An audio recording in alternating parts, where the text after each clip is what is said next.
আমগুৰি আঞ্চলিকৰ তৰফৰ পৰা শ্ৰীমতী তনয়া কোঁৱৰলৈ আমি অভিনন্দন জ্ঞাপন কৰোঁ। অনুষ্ঠিত হৈ যোৱা আন্তঃৰাষ্ট্ৰীয় টাইকোৱাণ্ডো কিউগিপ ৰেফাৰী ছেমিনাৰত ভাৰতক প্ৰতিনিধিত্ব কৰি যোগ্যতা অৰ্জন কৰি আমাৰ আমগুৰিলৈ গৌৰৱ কঢ়িয়াই অনাৰ লগতে তেওঁ অনাগত দিনত অসম ভাৰতৰ বাহিৰত ইণ্টাৰনেশ্যনেল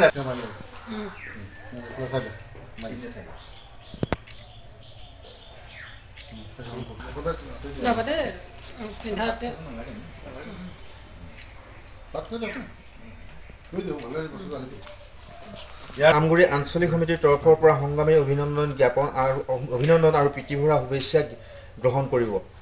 ঐতিহাসিক শিৱসাগৰ জিলাৰ আমগুৰি সন্তান হিচাপে ৰেফাৰী ছেমিনাৰত ভাৰতক প্ৰতিনিধিত্ব কৰি যোগ্যতা অৰ্জন কৰি আমাৰ একমাত্ৰ মহিলা আন্তঃৰাষ্ট্ৰীয় ৰেফাৰী খেল পৰিচালক হিচাপে সমগ্ৰ অসমবাসীক গৌৰৱান্বিত কৰিলা। তোমাৰ এই জয়যাত্ৰা অব্যাহত থাকক।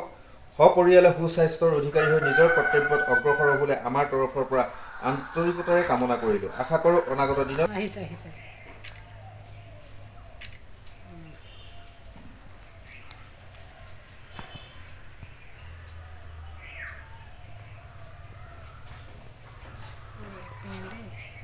নমস্কাৰ। পোনপ্ৰথমে মই অসমীয়া যুৱ মঞ্চ আমগুৰি আঞ্চলিক সমিতিক মোৰ ফালৰ পৰা ধন্যবাদ জ্ঞাপন কৰিছোঁ।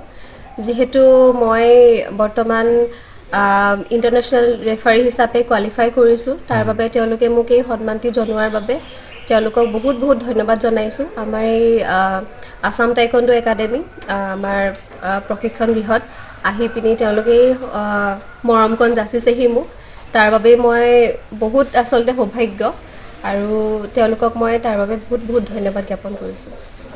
লগতে মই অসমবাসী ৰাইজলৈ অনুৰোধ কৰিছোঁ, আপোনালোকে মোক আশীৰ্বাদ কৰিব যাতে মই আৰু আগুৱাই যাব পাৰোঁ, অসম তথা ভাৰতৰ বাবে যাতে আৰু ভাল ভাল কাম কৰি যাব পাৰোঁ, অসমখনক যাতে বিশ্ব দৰবাৰত জিলিকাই তুলিব পাৰোঁ, তাৰ বাবে আপোনালোকে প্ৰথমতে আমি আপোনালোকৰ জৰিয়তে আমি শ্ৰীমতী তনয়া কোঁৱৰলৈ আমি আমগুৰি আঞ্চলিক সমিতিৰ তৰফৰ পৰা অসমীয়া যুৱ মঞ্চ আমি আন্তৰিক অভিনন্দন জ্ঞাপন কৰিছোঁ। যিহেতু তেখেতে দক্ষিণ কোৰিয়াত অনুষ্ঠিত হোৱা ৰেফাৰী ছেমিনাৰত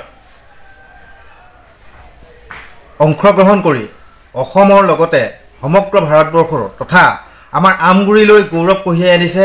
আমি অসমীয়া যুৱ মঞ্চৰ তৰফৰ পৰা তেখেতক আমি আন্তৰিকতাৰে ধন্যবাদ জ্ঞাপন কৰিছোঁ। তেখেত যিহেতু আমাৰ আমগুৰি টাউনৰে মাষ্টাৰ ৰাজু কোঁৱৰ ছাৰৰ একমাত্ৰ জীয়ৰী, তেখেতৰ ছাৰৰ লগতে তেখেতৰ তনয়া কোঁৱৰেও যথেষ্টখিনি আসাম টাইকোৱাণ্ডো একাডেমি ইণ্ডিয়াৰ ক্ষেত্ৰত যথেষ্টখিনি আগবাঢ়ি গৈছে।